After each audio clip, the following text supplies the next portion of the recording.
Kwa pamoja ni lazima tuwe na ibada za kifamilia. Kwenye ibada wetu kuanza kumjua Tumaini. Utatema ndio uanze kuomba au utaendelea kula? Nasema kweli, nasema uongo? Tuwe makini, tuache ajizi, tuache kabisa. Soma Biblia kila siku, jiwekee nidhamu, some Biblia. Biblia ni nini kwako? Biblia ni nini kwako? Pengine ndio maana tusome Biblia. Biblia ni nini kwako? Lazima ujue Biblia ni nini kwako. Biblia kwa lugha nyingine, Biblia ni ramani au ni dira ya kukupeleka mbinguni. Kwa lugha nyingine, Biblia tunasema ni mkataba wetu wa kiroho na Yesu. Biblia ni mkataba wetu wa kiroho na Yesu. Kama vile tunapokwenda kwenye makampuni, tunakwenda kwenye mashirika, kwenda kwenye maofisi, kwenda kuajiriwa. Unapoajiriwa ili wakupe kazi, si unasaini mkataba, si ndio? Wanakuambia bwana, karibu hapa kazi hii tutakupa, lakini mkataba wetu ni huu. Kwenye mkataba kuna nini? Kuna masharti, si ndio? Kwenye mkataba kuna maelekezo kwamba utakuja kazini hapa saa 1:30, utafanya kazi mpaka saa ngapi, pengine saa 6, kuna 1, 2, 3, na kuelezea yale yote ambayo unapaswa kuyafanya kwenye mkataba, kwenye ajira yako. Hali kadhalika na sisi tunapookoka, pindi tunapookoka tu kwamba na Bwana Yesu, na kukiri Bwana Yesu kwamba wewe ni Bwana na Mwokozi wangu, na kupokea Bwana Yesu kwamba wewe ni Bwana na Mwokozi wangu, wakati ule unasaini mkataba kwamba Bwana Yesu, yote yale uliyoyaagiza, yale yote ambayo unataka niyafanye, nitayafanya. Kwenye mkataba unaweza kusema, samahani mkurugenzi, samahani meneja, kwenye mkataba huu mimi nitafanya kifungu 1, 2, 3, namba 5 sitafanya na 7. Utasema hivyo kwenye mkataba, hiyo kazi unayo, sina maana kazi imekushinda. Hali kadhalika na kwenye Biblia, haya yote ambayo yuko kwenye Biblia, huu ni mkataba wetu sisi wa kiroho na Yesu. Yale yote yaliyoandikwa kwenye Biblia sharti uyafanye na uyaishi, na Mungu aliona haya yanatutosha. Tumepewa Biblia hii, Mungu aliona yanatutosha haya katika maisha yetu, na kisha tutakuwa na sifa ya kwenda mbinguni. Pengine hatuwezi tukayajua mambo yote, pengine tunaweza tukawa dhaifu kuto kuyafanya mambo yote. Ndio maana tumepewa msaada wa Roho Mtakatifu, yuko msaidizi. Ndio maana Mungu akatupa Roho Mtakatifu. Tunapokuwa hatuwezi, Roho Mtakatifu anatusaidia kutimiza yale ambayo Bwana anataka tuyatimize. Tunaelewana ndugu zangu? Elewa kwamba Biblia ni ramani au ni dira ya kwenda mbinguni. Ili uende mbinguni, kwa mfano sisi tumekuja hapa, tumekuja kwa ramani, si ndio? Tumepita hivi, tumefuata ramani mpaka tumefika kanisani kwa ramani iliyotuongoza. Hali kadhalika na mbinguni, ili uende mbinguni kuna yameandikwa humu kwenye Biblia. Ni namna gani uende mbinguni? Uyafuate haya yaliyoandikwa kwenye Biblia, uyafuate haya na uyaishi, ndipo uende mbinguni. Kinyume cha hapo, mbingu utaisikia tu kwenye magazeti. Ingekuwa rahisi kwenda mbinguni namna hiyo, Yesu asingekufa msalabani. Lakini ni ngumu kweli kweli, ni ngumu kweli kweli. Tuko pamoja ndugu zangu?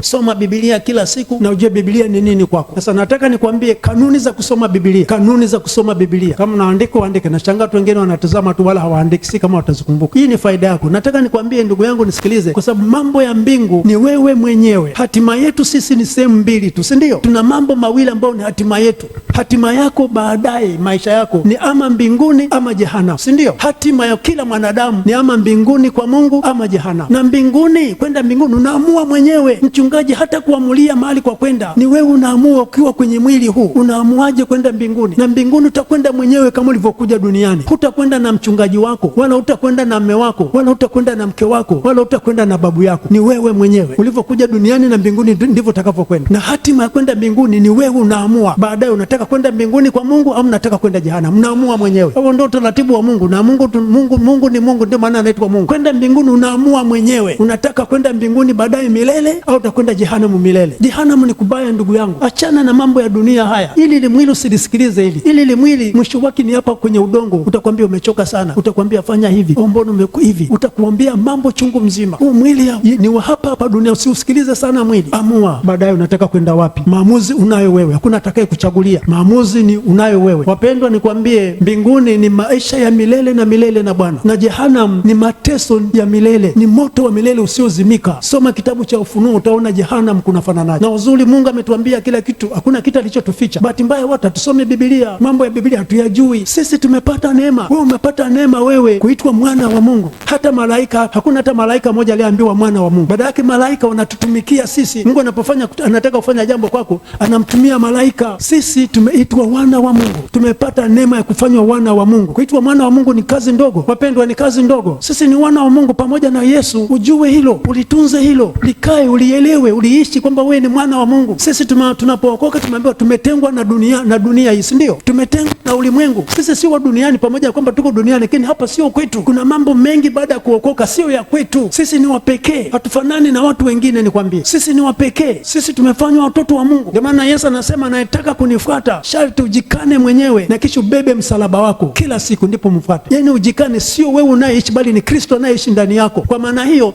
hutafanya jambo lolote unalotaka kulifanya wewe kwa akili zako, utafanya yale tu ambayo Yesu anakuelekeza kuyafanya. Umeokoka, huwezi kwenda kwenye madangulo. Umeokoka, huwezi kwenda kilabuni. Umeokoka, huwezi kutukana watu. Yesu anaweza kutukana mtu. Yesu anaweza kwenda kwenye madangulo. Yesu anaweza kwenda kilabuni. Na hali kadhalika na sisi hatupaswi kuyafanya hayo mambo. Tutafanya yale tu ambayo Bwana Yesu anaweza kuyafanya. Yesu leo hayuko duniani hapa, amerudi kwa Baba mbinguni. Kazi ambayo Yesu angeifanya ametuachia sisi tuliookoka, ndio tunapaswa kuifanya. Kazi ya Yesu, kuambia watu wengine habari za Yesu, kuambia habari njema za mbinguni, kuambia ufalme wa mbinguni. Wangapi huwa wanashuhudia hapa, wanakwenda mitaani na kushuhudia na kuambia watu wengine habari njema? Wangapi wanashuhudia, wanafanya uinjilisti? Wachache sana. Ni wajibu wetu, kila mtu aliyeokoka, ni wajibu wako kushuhudia. Kama ulikuwa ushuhudii, nakwambia sikumung'unye maneno, umekula hasara. Jifunze kuanzia sasa kushuhudia, kuambia habari njema, kuwaleta watu kwa Yesu. Biblia inatuambia sisi ni kondoo, si ndio? Kondoo wa Yesu, si ndio? Si Biblia ndivyo inavyotuambia kwamba sisi ni kondoo wa Bwana, si ndio? Sasa nauliza, anayezaa kondoo ni nani? Kondoo yule mnyama tunayemjua? Ni yule mchungaji anayechunga, ama ni kondoo mwenyewe anayezaa kondoo? Sisi washirika ni kondoo wa Bwana Yesu, na sisi washirika ndio tunapaswa tuzae. Tunazaaje sisi washirika? Tunapaswa twende kule mitaani, tuwashuhudie watu, tuwalete watu kanisani. Sio kazi ya mchungaji. Mchungaji ana kazi nyingi, hataweza peke yake. Sisi washirika ndio kazi yetu kuleta watu kanisani. Haiwezekani huko kanisani na miaka 3, miaka 5, miaka 10 hujashuhudia hata mtu mmoja kuja kanisani. Hiyo ni balaa, nakwambia. Hiyo ni kashifa. Pengine utanichukia leo, utasema yule jamaa alisije tena siku nyingine, lakini nakwambia ukweli ili uweze kupona. Ni wajibu wako kushuhudia. Usikae na mtu hujamwambia habari za Yesu kwenye basi. Usikae na mtu ofisini hujamwambia habari za wokovu za Yesu. Kila unapopata nafasi, mwambie mtu habari njema za Yesu. Ni wajibu wetu sisi tuwaambie watu. Watu wengi sana huko mitaani wanamhitaji sana Yesu. Tuwaambie Yesu hakutuweka hapa kwa ajili ya kuja kuimba tu. Kuimba tupa sisi ni kwenda kushuhudia, kuwaleta watu kwa Yesu. Kila mmoja hapa tukifanya kwa bidii, nakwambia kanisa hili ndani ya muda mchache sana kanisa litajaa watu. Mchungaji hataweza kazi hiyo peke yake, na mikutano hii ya Injili nakwambia ni agari. Tunayoweza sisi ni kuwashuhudia watu. Twende mitaani tuwaambie. Utakushangaa sana kama uko kanisani utashindwa kumwambia mtu Yesu anakupenda. Utashinda cha kumwambia mtu habari za Yesu. Haitaki theolojia kubwa ya Biblia, chuo cha Biblia. Kwa muda wako ambao umekaa kanisani inatosha sana kwamba una maneno ya kutosha ya uzima ya kumwambia mtu mwingine aje kanisani. Wangapi wana huduma ya hospitali hapo, wanakwenda hospitalini kutembelea wagonjwa na kuwaombea? Sasa hilo lote ni tatizo. Ni wajibu wetu sisi. Nenda hospitalini, watembelee wagonjwa, waombee. Wana msaada, pengine wengine wameishiwa, pengine wanahitaji msaada tu wa Panado, mnunulie Panado na kadhalika. Ndio kazi ambayo unapaswa kufanya mtu aliyeokoka. Twende mahospitalini, twende magerezani, twende na mashuleni kwa wanafunzi kule, tukawaambia habari njema za Yesu. Tumepata neema Tanzania, kuna vipindi vya dini vile vya mashuleni. Wangapi wanakwenda shuleni kufundisha neno la Mungu? Asante sana, Mungu akubariki sana. Tukimaliza tutatuona, sio tupate kontakti zako, tuwasiliane na wewe. Tunatakupa na material zingine za kufundishia kule shuleni. Lakini ni wajibu wako, ni wajibu wetu sisi. Twende mashuleni tukawafundishe wanafunzi neno la Mungu mashuleni. Shule ni nyingi, tunahitaji watu, twende tuwafundishe. Ndio majukumu yetu. Kanisa, nafikiri mnanielewa. Haya ndio kazi ambazo tunapaswa kufanya tukiwa kanisani. Ndio majukumu yetu ya kufanya tukiwa kanisani. Tusipofanya hayo, mimi nakwambia mbingu huwezi kwenda mbinguni. Nikwambie asubuhi ya leo wazi, hutakwenda. Kanuni za kusoma Biblia, mambo ni mengi na katisha. Hatuko kwenye semina, tuko kwenye ibada. Na tusema haya kwa utangulizi. Siku nyingine tulikuwa na semina, tutakuja kusema kwa kirefu zaidi. Kanuni za kusoma Biblia. Kanuni za kusoma Biblia. Moja, soma Biblia kila siku. Soma Biblia kila siku. Soma Biblia kila siku. Kanuni ya pili, tafakari Biblia. Tafakari Biblia. Maneno yale uliyoyasoma unayatafakari. Nimesoma maandiko haya yana maana gani? Unayatafakari. Unapoyatafakari pale ndipo Roho Mtakatifu anapofanya maingilio, anakueleza na kukufahamisha au kukuelewesha kwamba maneno haya, ujumbe huu una maana 1, 2, 3. Na Biblia huwezi kuijua siku moja. Kadri unavyosoma leo na kila siku ndipo unapoanza kuijua Biblia. Kanuni ya 3, kariri Biblia. Kariri Biblia. Uwe na maandiko uliyoyakariri. Kariri Biblia. Uwe na maandiko uliyoyakariri. Kwa nini ni vizuri kukariri maandiko? Kukariri maandiko yanakusaidia. Nataka nikuambie kitu kingine ambacho pengine ulikuwa hujakifahamu. Tunapoomba, kwa mfano, tunaposema tuombe, tunapomuomba Mungu, unapokuwa unaomba, unanukuu maandiko kwenye Biblia, unamwambia Mungu kulingana na ombi nalo, na ombi unaloomba wewe, unakariri maandiko, unanukuu andiko lililoko kwenye Biblia. Hapo ndo Mungu anapofanya, anashughulika na wewe, ndipo anapojibu maombi. Bwana, kama ulivyosema andiko fulani 1, 2, 3 kulingana na hitaji lililonalo unalitaja. Hapo Mungu anatizama, anasema mwanangu huyu anakusikiliza. Lakini ukiomba hivi viblab, unaomba tu, yani kwa ujumla, mimi nakwambia hizo ni kelele mbele za Mungu, na Mungu hatajibu. Anaweza kajibu kwa neema yake, lakini itachukua muda mrefu sana. Unaponukuu andiko, yani unamkomiti Mungu, yani Kiswahili tunasemaje, unamkumbusha Mungu kwa ukubwa. Tuko sawa sawa ndugu zangu? Unamkumbusha Mungu kwa ukubwa, ndio faida kukalili maandiko. Na pengine utakuwa mahali pengine hutakuwa na Biblia, utakuwa na maandiko uliyoyakalili, yatakusaidia. Yesu wakati anajaribiwa na shetani wakati ule alikuwa na Biblia mkononi? Hakuwa na Biblia, lakini alikuwa na maandiko ulishayakalili. Akamwambia imeandikwa, imeandikwa, imeandikwa, akamshinda shetani. Na wewe ukiwa na maandiko yatakusaidia haya. Popote utakapokuwa umekumbana na jambo, utamwambia Mungu, nina tatizo hili, nimekumbana na hili, kama ilivyoandikwa pengine katika Isaya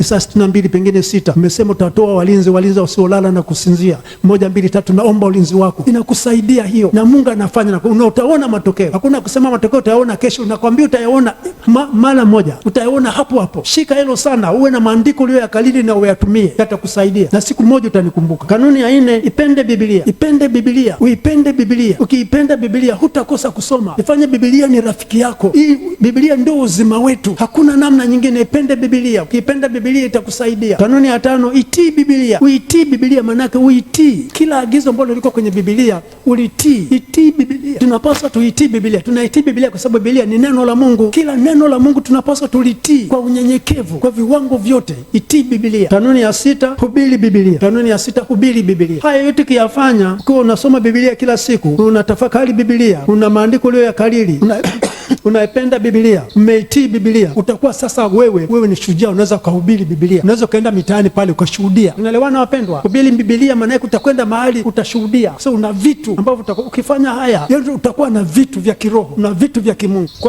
Kwa mfano hawa jamaa wetu wangapi wana maelezo yaliyonyoka? Tunaposema Yesu ni mwana wa Mungu, anaweza kasimama mbele hawa jamaa akaelezea wana wa Mungu wa Yesu, kwamba kwa nini Yesu tunasema ni mwana wa Mungu. Wako wangapi makanisani mwetu? Wako wangapi vijana wanaweza kutoa maelezo yaliyonyoka wanapoambiwa kwamba nyewe mnadanganywa, Yesu mnasema Yesu ni mwana wa Mungu, kwani Mungu alikuwa ameoa mke wa Mungu, alikuwa anaitwa nani? Wako wengi wanaweza kutoa maelezo yaliyonyoka kuhusu wana wa Yesu, kwamba Yesu ni mwana wa Mungu. Wako wengi makanisani. Ndio sababu tunapaswa tujifunze Biblia, tuwafundishe wajue. Kuna swali jingine wanaulizwa pia, yako mengi, nasema tu kama mfano. Swali mambo mengine wanaulizwa kwamba nyewe wajinga sana wa Kristo, nyewe mnaambiwa Yesu si baada ya kufa msalabani mmepata kusamehewa dhambi baada ya jamaa kufa msalabani. Nasema inakuaje mtu amejifia msalabani alafu nyewe mnasamehewa dhambi? Sasa nauliza pia tena, ni vijana wangapi tunao makanisani unaweza kazungumzia msamaha wetu wa dhambi kwamba umetokana na kifo cha Yesu msalabani? Wangapi wana maelezo ya kutosha kwamba tumepata msamaha wa dhambi kwa kifo cha Yesu msalabani? Ni kwa namna gani? Wana maelezo ya kutosha vijana wetu? Wanayo? Mimi nauliza kanisa, wanayo? Ni tatizo. Nadhani unanielewa kwamba